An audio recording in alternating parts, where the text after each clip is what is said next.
আপনি কি জানেন, একদিন রাস্তায় এক আন্টিকে জিজ্ঞাসা করলাম কয়টা বাজে। আন্টি বলল বলবো না। আমি বললাম কেন? আন্টি বলল আরেকদিন যে কোনো জায়গায় দেখা হলে জিজ্ঞাসা করবে তাই। আমি বললাম করতেই তো পারি। আন্টি বলল সেই জন্যই বলবো না। আমি বললাম কারণটা কি? আন্টি বলল এই ধরো, এইভাবে কথা বলতে বলতে আমরা পরিচিত হব, হঠাৎ আমার বাসার সামনে দিয়ে যাবে, চোখের সামনে বললে বাসায় আসতে বলবো ভাতিজার খাতিরে, বাসায় এনে বসতে দিব, তারপর চা এনে দিব। এরপর তুমি বলবে চাটা দারুণ হয়েছে, কে তৈরি করেছে? আমি বলবো আমার মেয়ে। তারপর তুমি বলবে দেখি আপনার মেয়েকে, এত ভালো চা যিনি বানান তাকে একটা ধন্যবাদ জানাই। তারপরে হাই হ্যালো এইসব হবে, কিছু কথাবার্তা হবে। তারপর মাঝে মাঝে আমার বাসায় আসতে থাকবে।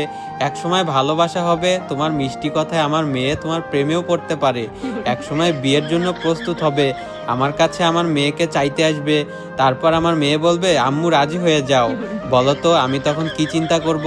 আমি বললাম বলেন শুনি কি চিন্তা করবেন? আন্টি বলল আমি এমন ছেলের সাথে মেয়ে বিয়ে দিব না যে একটা ঘড়িও কিনতে পারে না।